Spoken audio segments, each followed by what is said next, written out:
ह्या सर्व घटनाक्रम जर विचार केला तर तिथं कोण म्हणते की स्फोट झाला, फ्लाईट टच होऊन क्रॅश नाही झाला, जमिनीला टच व्हायच्या अगोदरच ब्लास्ट झाला.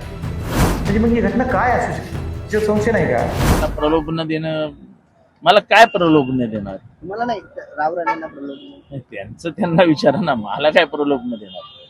तर बजरंग सोनवणे म्हणतात का अजितदादांच्या विमानात बॉम्ब होता का, असं त्यांनी प्रश्नचिन्ह उपस्थित केलेलं आहे.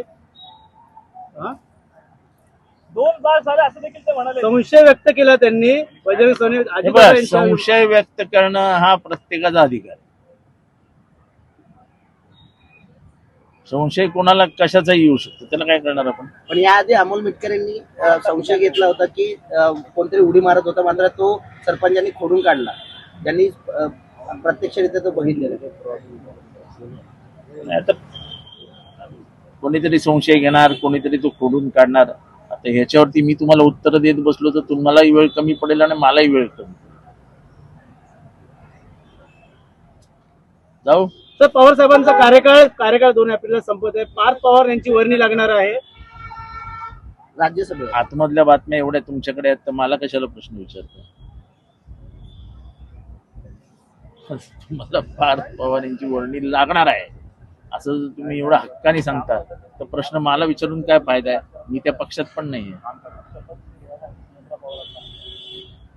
राज्यसभेत जाण्यासाठी तेवढी लोकांचा आकडा आहे असं संजयराव देखील म्हणतात. पण पवार हे असलेच पाहिजे केंद्रामध्ये, अनुभवी आहे, त्यामुळे त्यांचा केंद्रामध्ये असणं महत्व महाविकास आघाडी किंवा इंडिया अलायन्सला एक फायदा करू शकतो.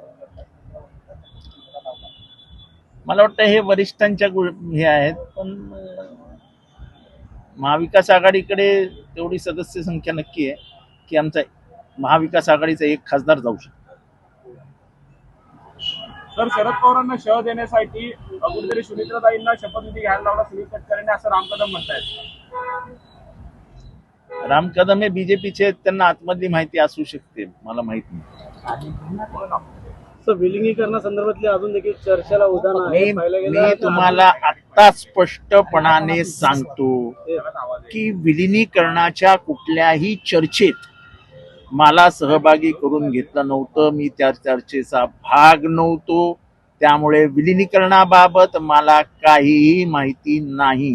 हे अगदी स्पष्टपणाने आपण कृपया टीव्हीवर दाखवा. मी कुठल्याच बैठकीत सामील नसायचो, मला कुठलीही माहिती देण्यात आलेली नाही आणि मला विलिनीकरणाबाबत काहीही माहिती नाही. तर पक्षाच्या अध्यक्षपदावर बोलण्यासाठी तटकरेंनी टाळाटाळ केली, कसं बघता? नाही, मला काय करायचंय हो? मी काय पक्षाचा अध्यक्ष होणार नाही, मला काय राष्ट्रीय अध्यक्ष व्हायचं नाहीये, मला ते करणार नाहीयेत.